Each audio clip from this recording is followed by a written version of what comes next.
When you pull on that jersey, you represent yourself and your teammates. And a name on the front is a hell of a lot more important than the one on the back. Get that through your head. And here we go.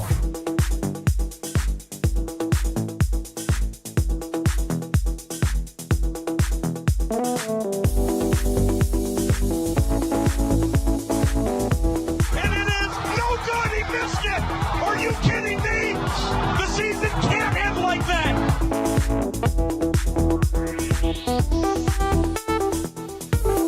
Playoffs? Don't talk about playoffs. You kidding me? Playoffs? I just hope we can win a game. What we've got here is failure to communicate.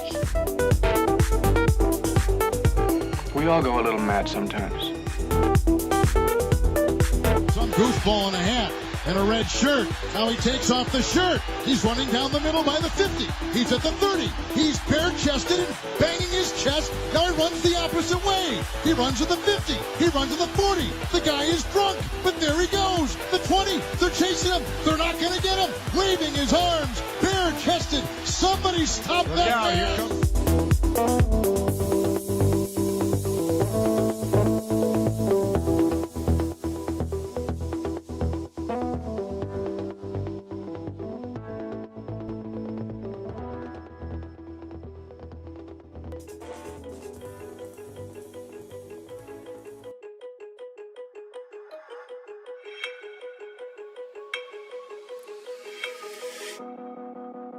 Woke up, told myself to push and never stop. I've been stressed out, watching both these hands around the clock. With my eyes wide, trying to get the panorama shot. Whole world getting blurry to me, answers getting lost. So I watch my back and keep it moving. Welcome back to Nobody Ever Tells Me Anything. I think this is a first. The unofficial official mascot has decided to be a part of the intro. Hi, Buck. Was not this is completely ad-libbed. I had something else completely prepared for this. He changed everything. So hi, Buck. Say hello to the viewers at home. Bye, Buck. There we go. Maybe we can actually start something for once here today. Good evening. Welcome back to Nobody Ever Tells Me Anything. I am your host, Tyler Falk. So glad to have your company here this evening on the dawn. Wait a second. It's not that. It's the dusk of the dawn of the dawn of the dawning of a new era of the SFL. Welcome into the program. This is your first time here. Welcome to NETMA. This is where I'm going to tell you my opinions, bring to you some news stories, and tonight we're going to go over predictions. And the first of many power rankings and predictions that I am for sure to get horribly wrong. How are we doing this evening? How is the week? How is everybody doing on the lead up to the convention, to week 1? SFL preseason is done. Florida and I think a couple other teams had a couple extra preseason games this season. More traditionally, they ran it themselves. The Florida Stormers do a great job of doing that. That organization has done phenomenally in terms of production as always. But so many things are happening at the convention and around the convention. I know that a bunch of us are going to be headed to an FC Cincinnati game tomorrow.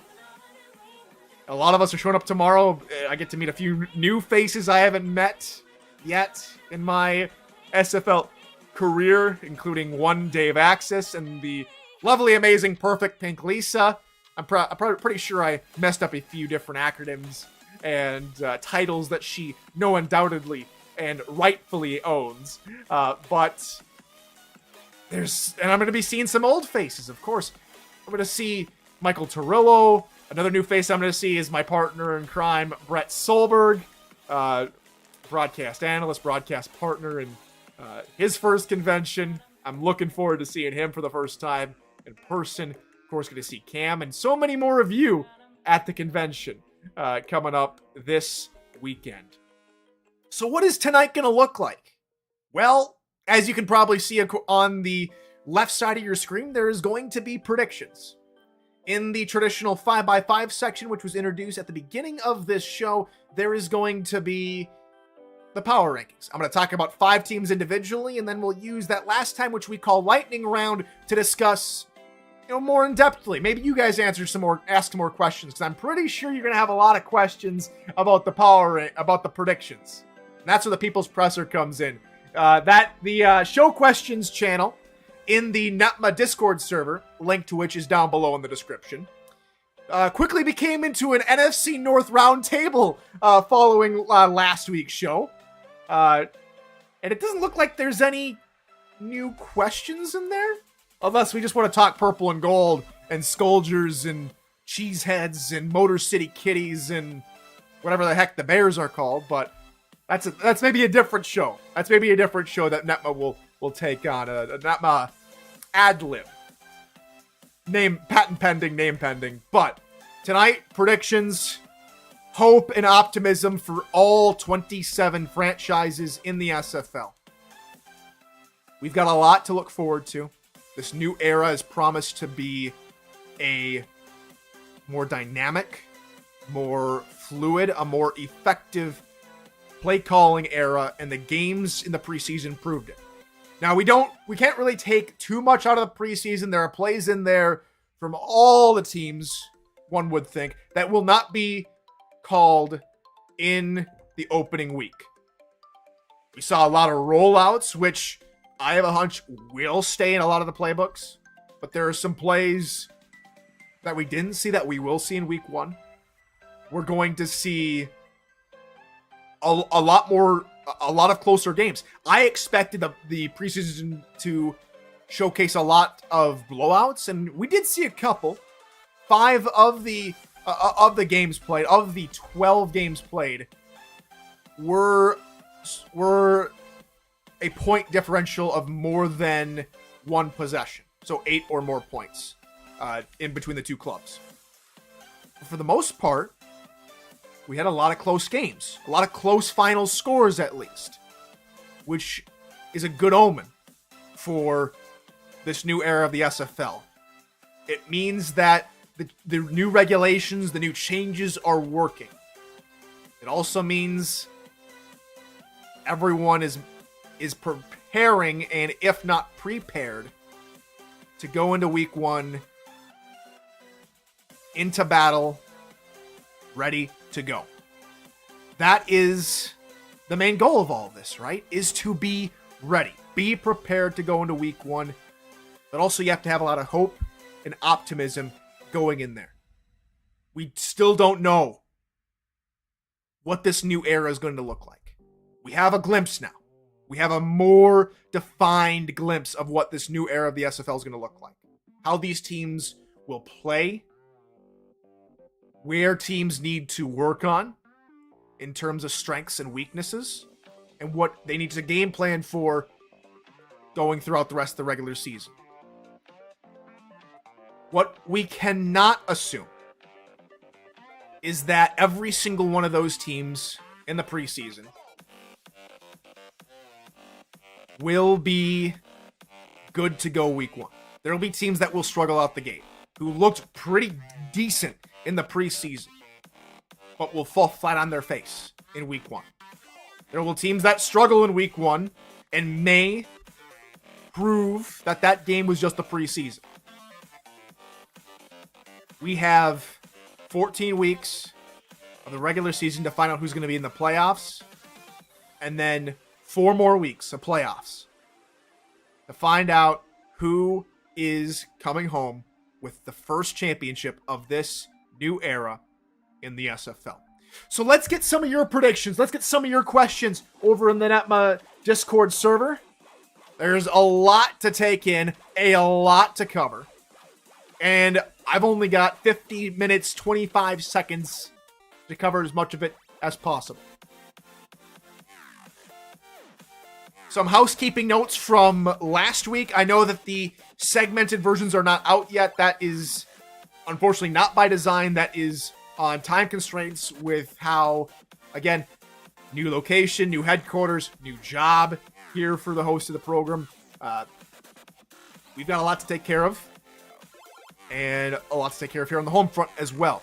So the segmented shows will be out more than likely next week, along with the segmented shows for this week will be out probably next week as well. So no segmented shows till then, just this long version, and I appreciate your patience and cooperation through this. So, need your predictions, need your questions. Where will I be right? Who gets the 2-10 prediction? I'm gonna tell you, there's a 2-10 in here. There is, let's see, how many 2-10s? 1 2-10, and 2 worse than 2-10s. Who are those 3 teams? Who are the 3 teams that Tyler got absolutely wrong? Who are the 3 teams that Tyler overestimated? Because that's probably going to happen. That is probably going to happen. Where did Tyler get it right? Where did Tyler get it wrong? Division winners will also be covered. And if you've seen the Content Creator Roundtable from a few seasons ago, I've gone through and predicted every single game of the regular season to get this prediction. I have run through all the possibilities in my head, the best of my opinion on where each team will finish, where each team will surprise a team or two, where a good team may drop a game or two, to the best of my ability. And knowing 2-10, knowing myself, probably didn't do a good enough job. But we'll get to figure it out. We'll get to be along for the ride the entire way there. So just be careful. Just be careful on taking all of this to heart. Because, yeah, it's my predictions. You might hate me. You might like it. Who knows? We already know that Christian Bacigalupi got it wrong, says that I got it wrong when I joined Indy. I disagree. I disagree. I am very happy in Indianapolis with Adam, Chad, the Pierces, and everybody in the Rambler organization. Adam joins me in chat saying the 2-10 better be Minnesota. Spoiler alert, it's not Minnesota. Spoiler alert, it ain't the Legend. Now that I'm re-looking at my predictions, yikes. That's all I'm gonna say is yikes for my prediction for the Minnesota Legend, and you'll see what I mean when we get to it. All right, break 1 coming up. When we come back, season 21 full predictions, every single regular season game, division winners, who made the playoffs, and who is going to win the SFL Championship in season 21. Who's excited? Who's ready for this new era? And who just wants me to shut up? We'll see. You get to hear plenty of me now. You get to hear plenty of me at the convention, and maybe... Oh, I'm just going to tease one more thing. Might hear a little bit more of me in a different facet. We'll talk more of that at the end of the show, but for now, we head into break 1. When we come back, we'll get to those predictions for season 21. Stay tuned. This is NETMA with your host, Tyler Falk.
I just gotta say, as we come back from break number 1, welcome back to NETMA.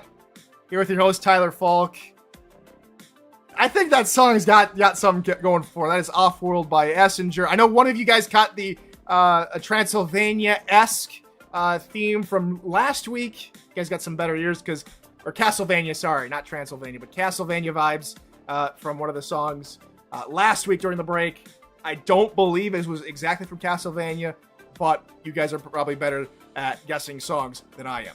All right, let's stop talking about it and get to these pre-season predictions for the entirety of season 21. All right, here we go.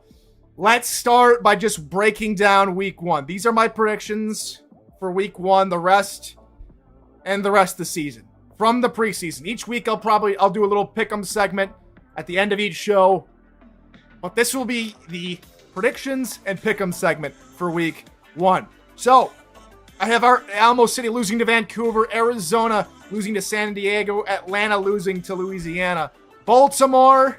We just take a look at that first 7 weeks. Baltimore 4-2 to begin the season. I think that's not an understatement.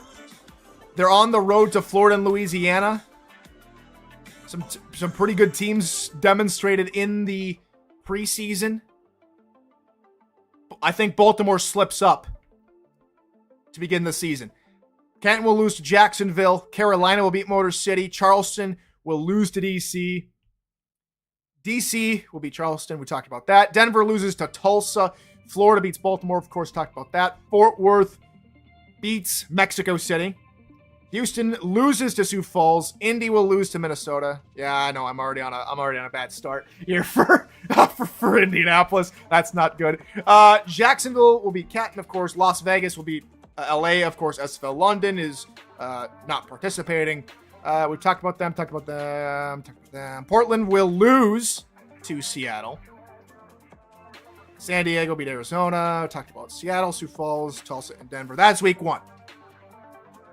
That is week 1. As we take a look at maybe some shockers to begin the season, we take a look at Indianapolis going 1-5 to begin the season. I think we're going to have a shaky start with the injury bug.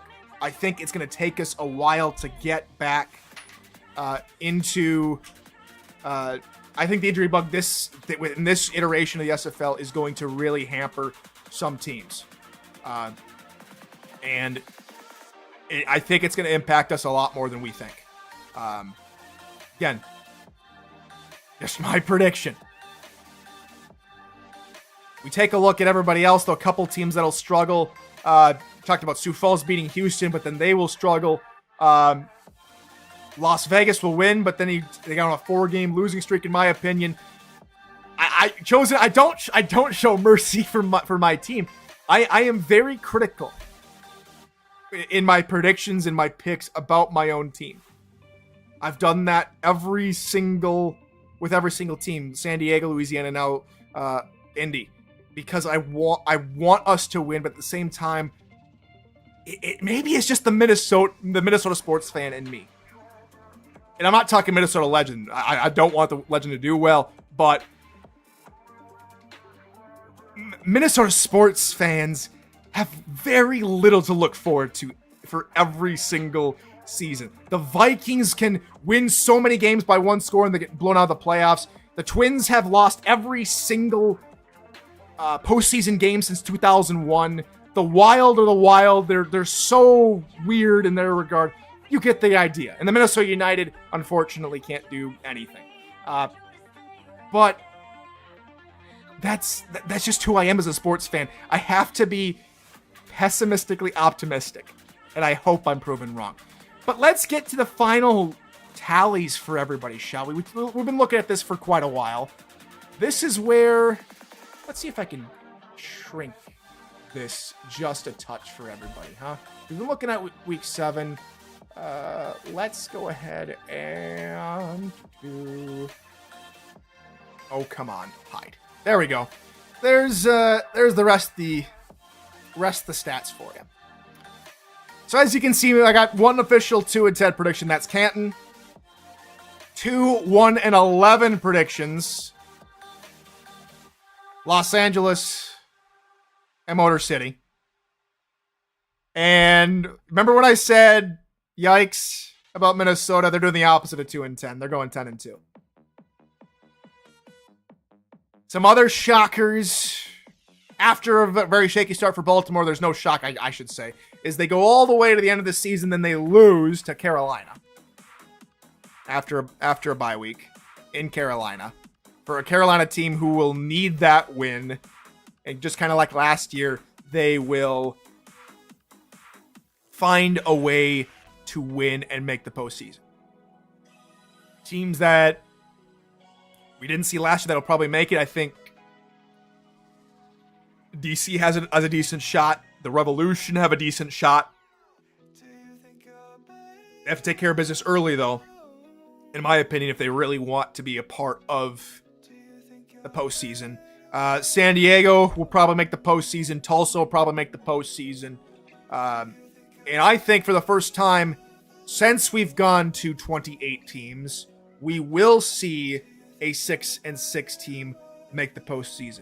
So let's go ahead and take a look at the division, shall we? We've got about 8 minutes to get there, 9 minutes to get there. But here is where the divisions line up. Atlantic Division will start there. No surprise, Baltimore takes the division. Carolina finishes below DC, but all 3 teams will make the postseason. Charleston, in a very battered and bloody division, will slump home to a 4-8 record. It's a very tough division. The Preds in that organization and the rest of the Atlantic have a very tough East division,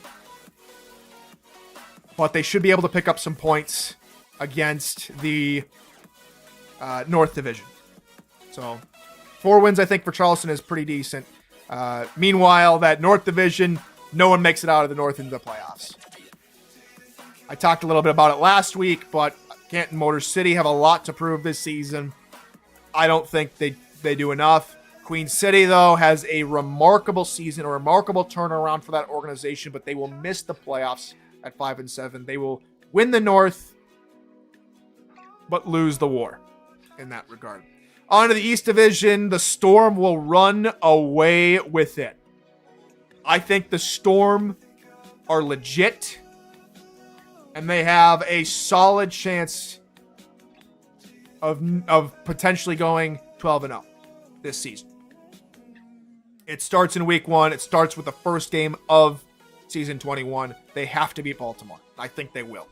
Atlanta's a 6-6 team, but doing just a brief divisional interdivisional tiebreaker in my head, I think they're the strongest of the 6-6 teams, and I think Atlanta will sneak into the postseason at 6-6.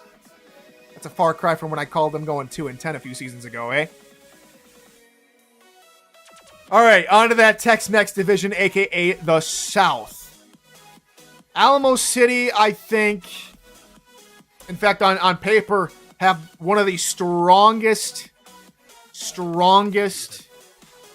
defenses in the league, but that offense is going to hinder them.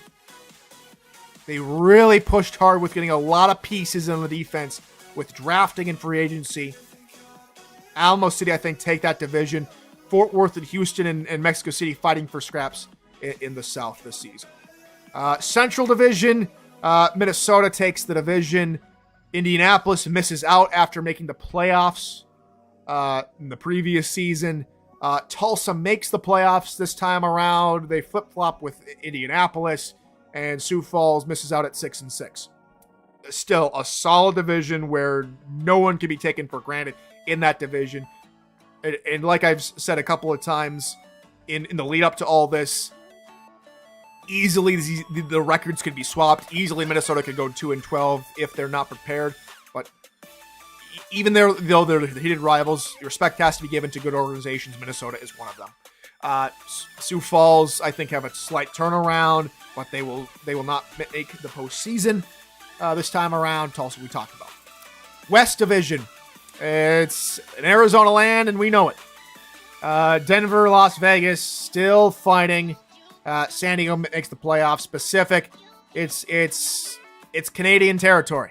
The Pacific is the Canadian division until proven otherwise. Portland and Seattle, though, I think have very respectable seasons. This season 21, LA, one of the two teams I have going 1-11. Need to see some changes from the Lycans and from the V8s and Classics.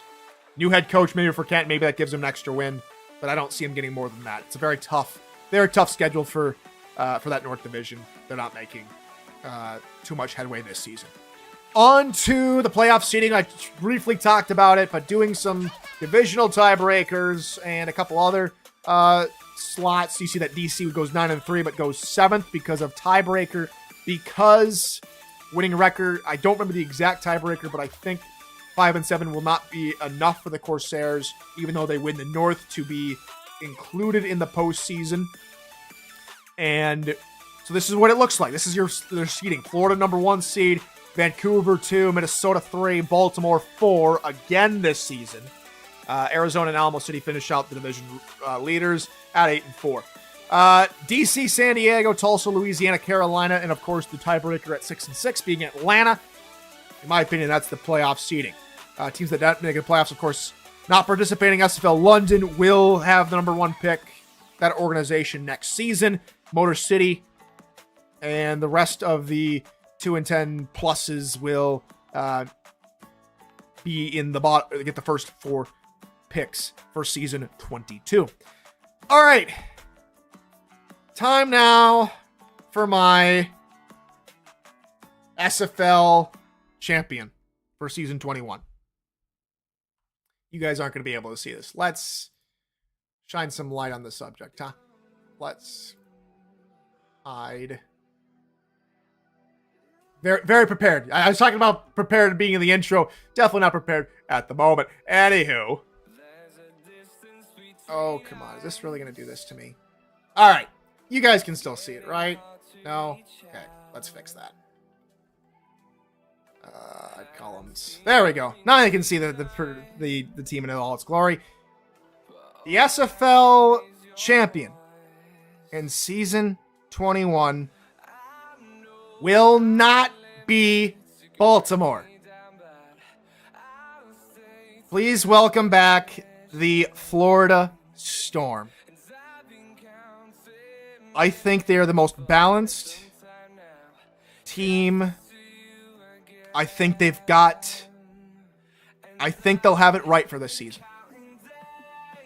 I think Baltimore is dethroned once and for all. And with that playoff seeding, Florida will not only play them week 1, but will play them in the quarterfinals.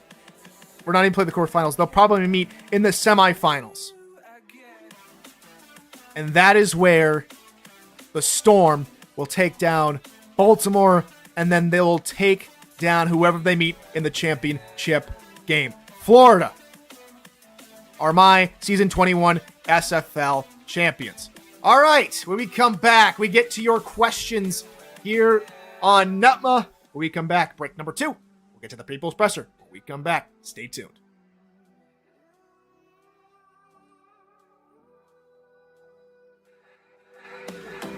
We got millions of reasons to let it all go. Hope we're not too broken. I know I'm not always strong.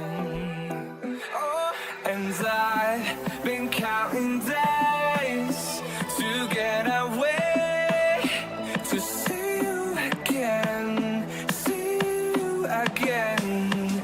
Been fighting ways to get away, to see you again, see you again.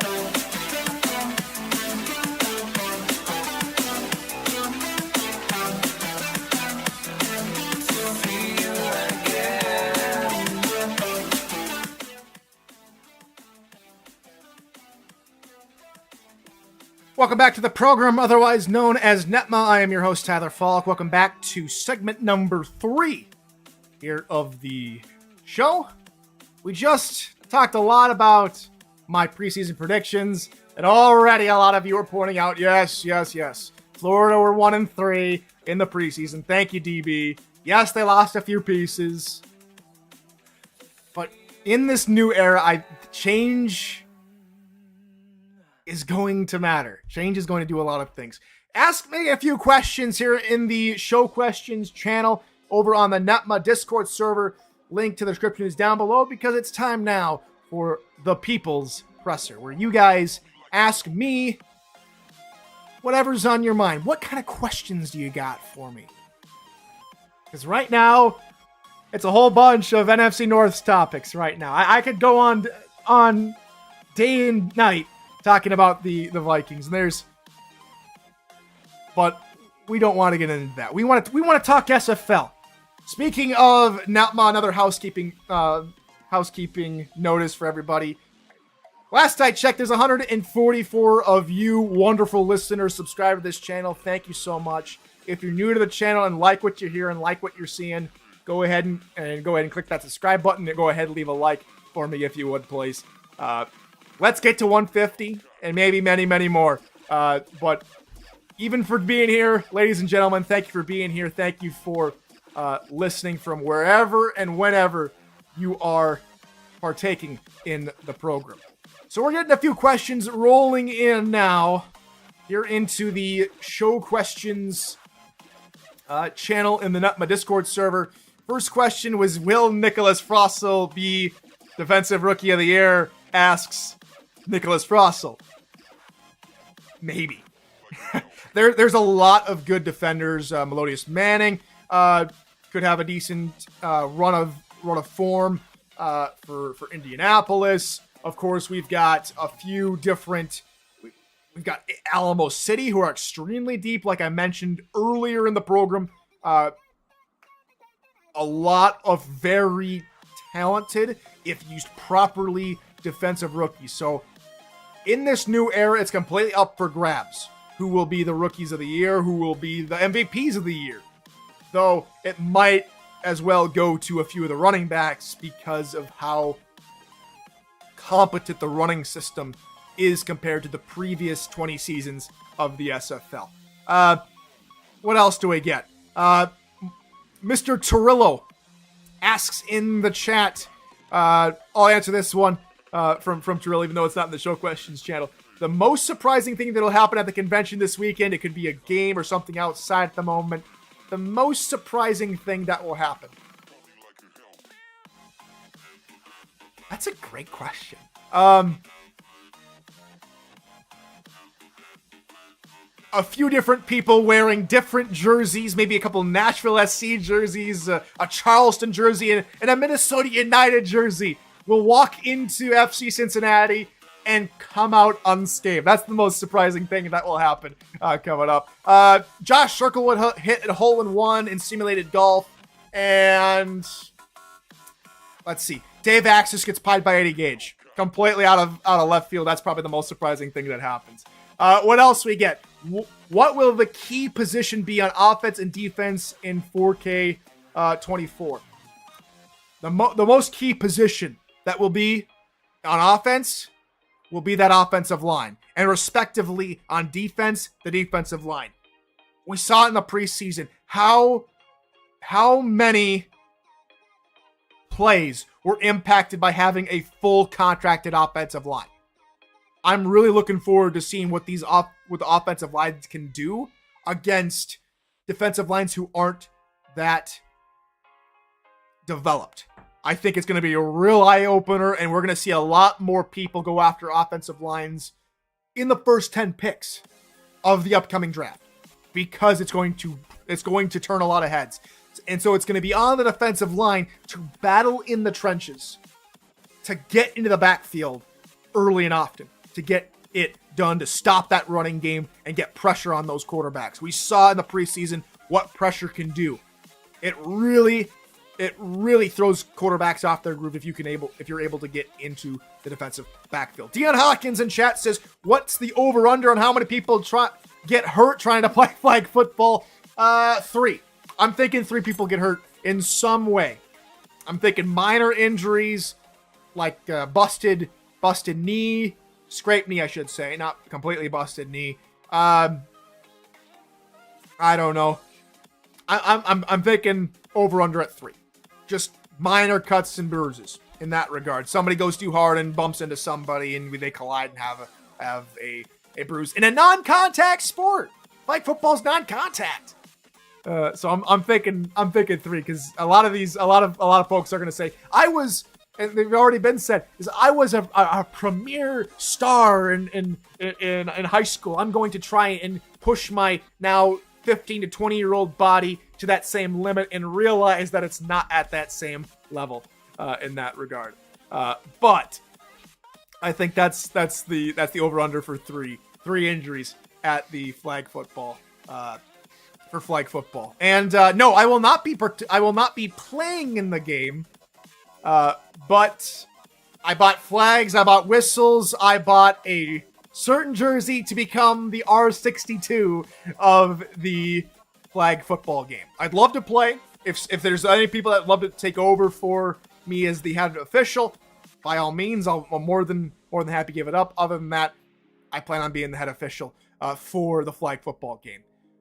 Chosen in the show question channel says, what have the Toros lost in order for them to be ranked so low? 96 overall makes them the highest in the South. Got to be defending the South title this year for a reason. Now, ranking means nothing if someone has a better game plan than you. Overalls mean nothing if someone's able to exploit a weakness in your game plan. Player overalls mean nothing if you know what the other team is trying to do on defense or on offense and you can plan appropriately. So no, Fort Worth, I think, will struggle. Then again, I've been proven wrong plenty of times, and I'll be proven wrong again this season. Let's see here, Guy Clausen. Yes, I am going to be the head official. I will be R62, or in this new era, U11 for the flag football game, unless someone takes R62 spot from me, which I'll be more than happy to give up. I've got flags. I've got whistles. I've got an umpire jersey. Am I going too far for this? Have I done too much? We'll see. Guy Clausen also asks, how many running backs are going to go over 1,000 yards in the new era? I think 3. 3 is going to be a common number. At least it's a common number right now. Because you have to think about all the 2-back situations. You've got Vancouver in a 2-back, Louisiana in a 2-back, a few different other teams in a 2-back situation. Is that's going to hurt the production value of a few players. And so 1,000 plus over the season will be tough. But Brad Jones might get there. Christian Pierce might get there. Kevin Say might get there. Doug Brown might get there. But it's going to be a pretty low number compared to last season. But that is that. What other questions do we got? What other questions do we got for me tonight? Let's see. What else? What else? What am I looking forward to at the SFL convention? Of course, I've said it already, but I'll say it again. And it's the reason why I do this show. It's because I get to meet people like you at the convention. I can call a game live. I'm going to be calling a game live with Brett Solberg. I'm really looking forward to that. Longtime broadcast partner. And now we get a chance to really calling a game live is something that I need to do more of, to be honest. And that everyone needs to do more of that's a broadcaster, because it's completely different from calling a game over Discord or whatever medium you call a game through. So that's where I stay. It's going to be so much fun calling that game. There's going to be a lot of shenanigans. We'll see if a certain Irvine crashes an Indian wedding for a second time. But I've been told there have been no Indian weddings scheduled for this convention or during alongside the convention, so I think we'll be okay. Let's see, does Max Knight win Defensive Player of the Year? I can't say he doesn't, but I don't know who's going to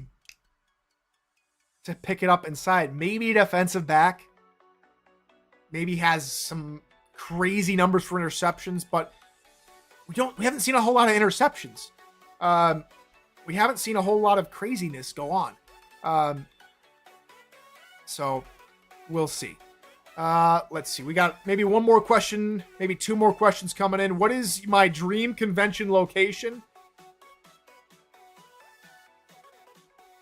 My dream convention location. I'm going to go off the wall here and say Alaska. Now, I could say Minnesota here, and we could have it at the Mall of America or somewhere in Minnesota, just to satiate my own ego. But at the same time, I'd love to be in Alaska. I was there a few years ago. Around this time, it's actually about this a little bit cooler 70s, 80s over in Anchorage, I think, right about now. But if we were to have it early, maybe as a SFL Championship, like in May. Oh, beautiful. Beautiful scenes in May in Alaska. But I think that's my dream convention location, would be Alaska. And it would pay homage to the Florida Storm, who were originally in Alaska and of course three-peated while in Alaska. Yep, and the MOA could host it in the atrium there. Toronto, Canada. We could all go up to Canada. For a very solid convention. That's not a bad pick there, Aaron. Where's your dream convention? And how many people are going to this year's convention? Last I checked on the little tracker, there's about maybe 100, little over 100 that have confirmed going according to the roster sheet in the convention channel in the SFL Discord. I believe that link is also down in the description here of this video. Go ahead and check that out. But let's see, Guy Clausen is saying somewhere in New Jersey. New York would be something. Getting an overlook of downtown Manhattan would be...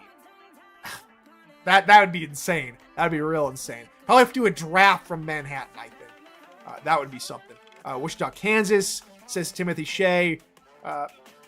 That's a lot of great locations that we could all go to. Rhode Island, yeah! The one county! The county that disguises itself as a United State. That would be funny. We'd have it we'd have it right in the smack dab center of Rhode Island. You're like, whereabouts in Rhode Island? Just Rhode Island. Just Rhode Island, Rhode Island. I digress. All right, final break before we hit the final segment of the program. Stay tuned when we come back. Final 5x5 and Power Rankings. We come back.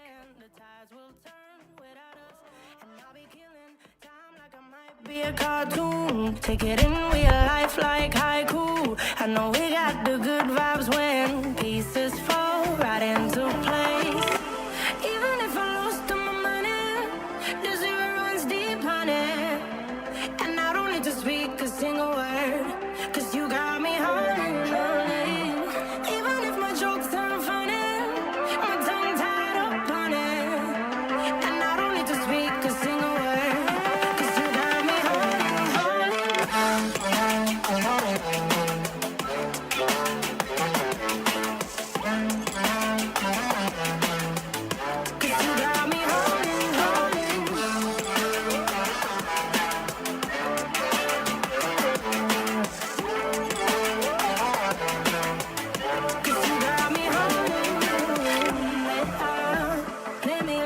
bass guitar. Simmer down and mash me up. All right, welcome back to the final segment here on the dusk of the dawn of the dawn of the dawning of a new era in the SFL Week 1. Just about to get underway. So let's do a 5x5. Let's talk about 5 teams that in this first ever power ranking of the new season, first power rankings in season 19 for the SFL. We got 5 teams I'm going to talk about, and then we will get into the rest of them here in just a moment. All right, 5 teams.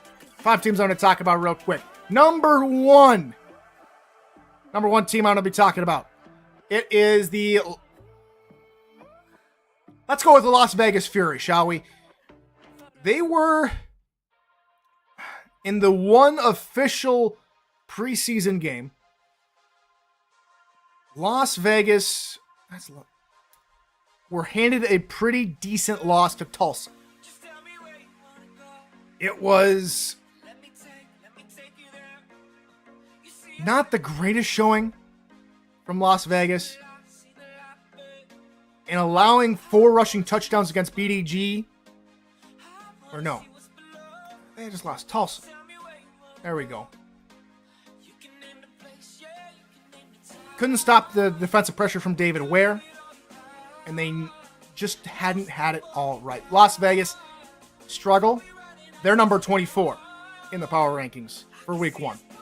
Let's talk about the Queen City Corsairs. Queen City, throughout the entirety, or nearly the entirety of my season 19 and season 20 offline predictions, were near the bottom of the barrel. Nothing was going right for them. Needed to change. I think they did a really solid job coming into this season. They jump up to 16th position here in these next power rankings. Next team I'm going to talk about is the Toros. And yes, I might have been a little hard on them at 4-8. But they're 12th in the power rankings because, though I don't think overalls matter a whole lot, they'll start off hot. Fort Worth 12 in my week 1 predictions.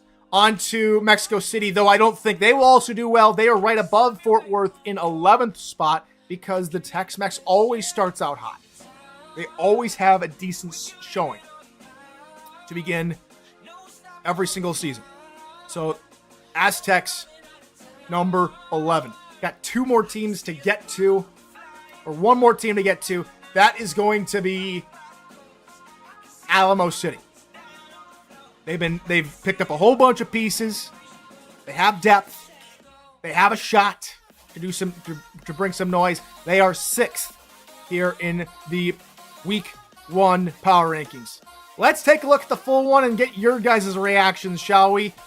Baltimore, of course, stick around at number 1. The defending champs get there. Florida, yes, they missed some pieces, but I think they're number 2. Maybe an overreaction, according to some of you, in my regard, but I think Florida are a very solid number 2. Arizona will drop down to 3rd from last season, going from runner-ups again to number 3 here in these new power rankings. Couple other maybe surprises. Indianapolis out of the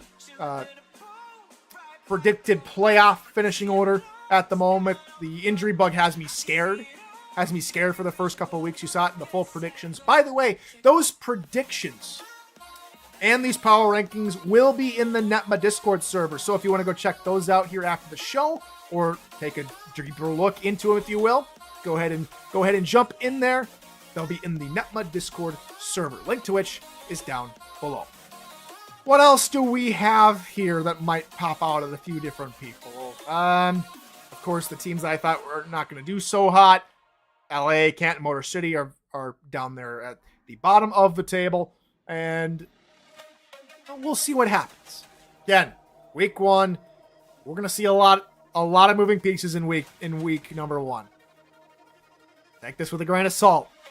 It's not the official rankings for the league. It's not what every team's going to do in week 1. Go ahead, ball out, play hard, get the W. All right, that is the power rankings for week 1 here on NETMA. I can bring these up at any time in case we want to do a over and talk with them. But do any of you have any further questions? Because we've got about 9 minutes to talk about the convention, what we're looking forward to, predictions. Mark Hurwitz thinks I'm completely off my rocker. What else do we get? Leaving work, did Tyler predict only 3 blocks with ellipse, 1,000 yards? I think the over-under is 3 because of the dual back situation, Mr. Eddie Gage. So yeah, I think only about 3 get there.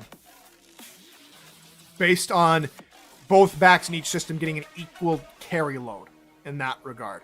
Queen City shouldn't be above Seattle, says Christian Bacigalupe. I tend to disagree.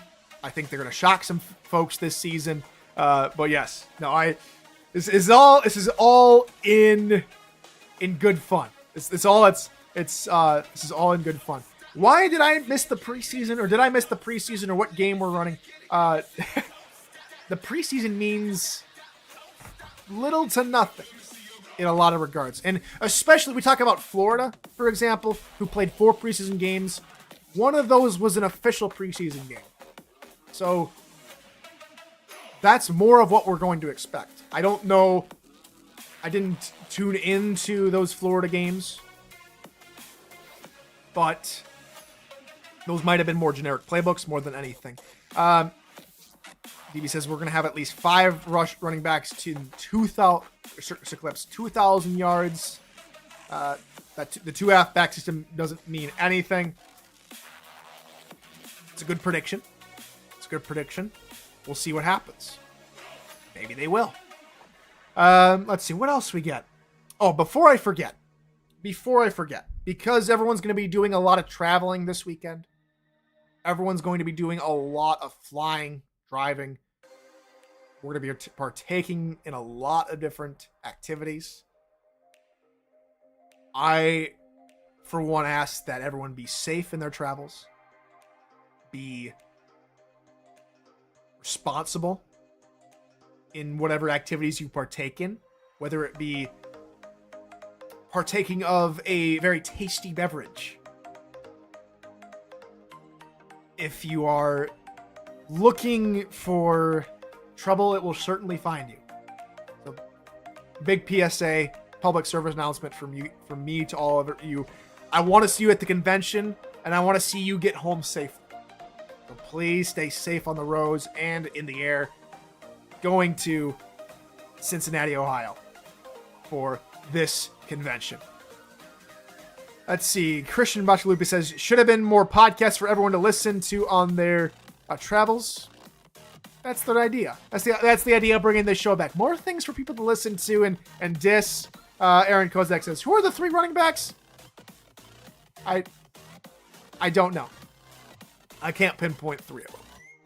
I don't think we'll see a 2,000 yard back, because that would mean it would mean that a few of those backs get 300 yard games. If I do my math right, because you've got, well, there's my math going out the window. 10 200 yard games. I don't think so. I think that's too much for any back to do, is to get 2,000. But we'll see what happens. It would be a landmark for sure in the SFL. 5 minutes to go here on the final segment of the program. What else we got? What are we most excited for at the convention? You guys asked me. How about I ask you? What are you guys excited for at the convention? What are you guys going to do at the convention?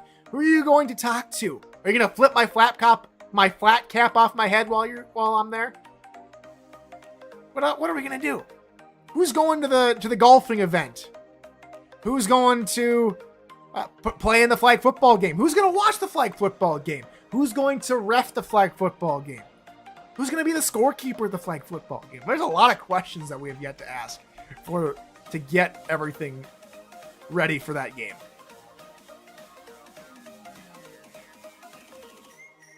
So what do we got? What else do we got here in the SFL? why don't I turn this back on you guys? You know, what's the most important position coming into season 21? Is it the running backs? Is it the quarterback play? Is it DBs? What's the most important position for you guys? Eddie Gage is going to be taking a whole lot of selfies. Jay Ballmer's going to be playing flag football. If I remember correctly, you were a... No. I'm going to say it wrong. I for some reason, linebacker comes to mind, but I don't think that's right. What else we got? Hope someone flags the flag football game. Ty, we need flag football power rankings. Oh, boy. Oh, boy. Well, I do know who the two captains are.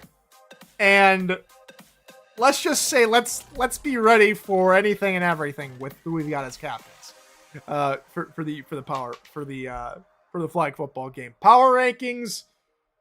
What do we want to do? What do we want to do for power rankings? Do we want to put people on power rankings? Because I don't know about you, but we don't know. Our flags. Let's see. Our flags west versus east. No. The two captains will pick from everyone who signs up. So, another PSA about the flag football game. If you are not signed up to play via the document in the SFL Discord server in the convention channel, the specific forum that you have to fill out to indicate that you're playing, unfortunately, you will not be able to participate. We need a good head count so we can give the captains an accurate list of who is playing. So, if you are not signed up, you have until, I think it was noon on Saturday, to sign up with that forum in order to play. Not the whole roster that says I'm going to the convention, but a specific flag football forum. It's in the pinned comments in the convention channel. I'll say it one more time here as we start to wrap things up. Please be safe. Please be safe this weekend. That's all I ask. Bachkalupe, great question. You can bring a white t-shirt or dark t-shirt. We have two different colored flags that we'll use. We're not going to go super crazy with all of this, with all of the teams and everything. We'll just probably just do flags, the flag colors. But if people want to bring two different colors of shirts, that would probably be a lot easier. A white t-shirt or a black t-shirt or jersey or what have you. But we'll primarily just use flags. We're not going to be too official yet. So, what to look forward to at the convention? FC Cincinnati game, Thursday. I'm going to it, and 9 others are going to it. New faces, old faces. Can't wait to see everybody there. We've got a golf event, Friday afternoon, tentatively. Josh Circle's the man running that. Of course, we've got the Hall of Fame induction ceremony to kick off season 21, and of course the Hall of Fame game, Florida and Baltimore, as that pretty neatly comes up down there at the bottom of your screen, followed by the actual Hall of Fame game in Motor City in Carolina. Look at that. They just turn on auto. I like that so much. And then we've got the rest of the weekend. That Saturday filled with games, live games, pre-recorded games, and so much fun to do. All right. That is it for this edition of NETMA. SFL Convention, Friday through Sunday. Like football game, live games, pre-recorded games, SFL Red Zone. So many people to say hello to. So many people to high five, fist bump, take a selfie with. Get there safe. Stay safe. I'm looking forward to seeing each and every one of you there. And if you won't be there, you're with us in spirit. And we can't wait to see you the next time an SFL convention pops up and get more of you people into there so we can meet you, so we can talk to you and see the people behind the player, because that is what this league is all about. So until this weekend, folks, it is good morning, good afternoon, and good night, ladies and gentlemen.